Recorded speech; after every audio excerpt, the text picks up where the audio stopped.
Kadınlar nasıl inmiş aşağı?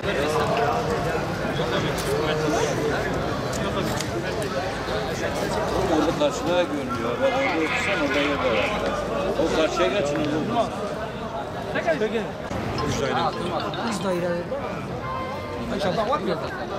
Ne 3 tane 4 tane. Hani? Her 3 tane pardon. Sen var mı görevden?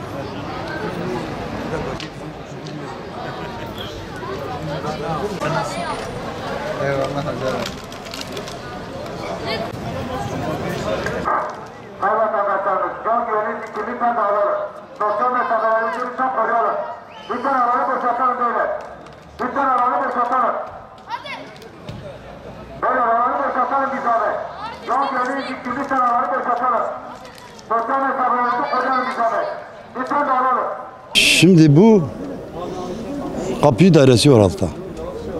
Bu kapıcı dairesinin su tesisat borusu ezilmişti.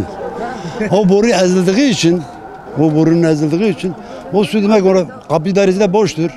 Hani 6 ay 7 aydır boştur. Demek ki o 6-7 ay o su o kolonlara geldi. Dün gün ben de tesadüfen gittim içeri, baktım su var. Yani Bodrum'da da su yok. Sadece hep su sesi geldi. Gittim, baktım şeydir. Kolona su geliyor.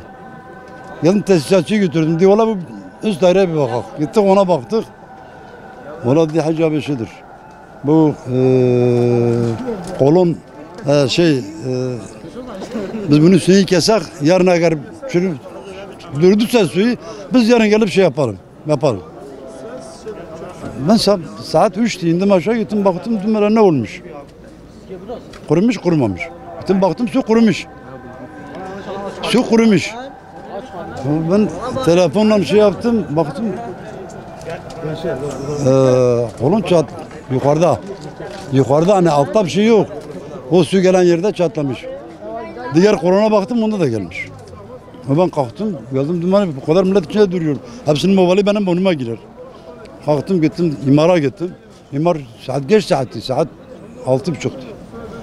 Ondan sonra belediyeye haber verdik. Emniyete haber verdik. Emniyet de kalktı. Kaymakama da haber verdik. Geldiler hepsi Allah razı olsun. Geldiler kontrol ettiler. Binayı tahliye ettiler. Biz de bekliyoruz. Yok. Neticelenecek. Belediye gelecek. Besleyecek altını. Ondan sonra da size bilgi vereceğiz. O demir belediyeciler de vardı burada. Biz telefon açmışız. Demir siparişini vermişiz. Bize demir verecekler. Ve onun için ya eşyaları götüreceğiz veya da eğer mümkünse güçlendirme yapacaklar. Artık ne olacak belli değil. Bizim bina yöneticisi vardı. Babamı çağırdı dedi gel şeyde su atmış. Binanın altında su atmış. Bizim de haberimiz yoktu. Babam gitti baktı bina çatlamış. Hemen çağırdılar. Sabıtayı polislere haber verdiler. Polisler de geldi. Binanın altına baktılar.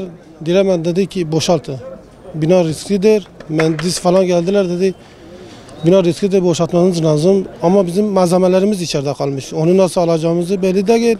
Onlar da dedi ki gelip bakacağız. Mühendis şeyi falan düzeltip ondan sonra demirdir nedir ona destek verecek. Ondan sonra sizin malzemenizi alacaksınız. Başka bir bilgimiz, başka bir şey yoktur abi. Yani belli değil. Yani mühendisler belediye gelip bakacak. Ondan sonra size bilgi vereceğiz.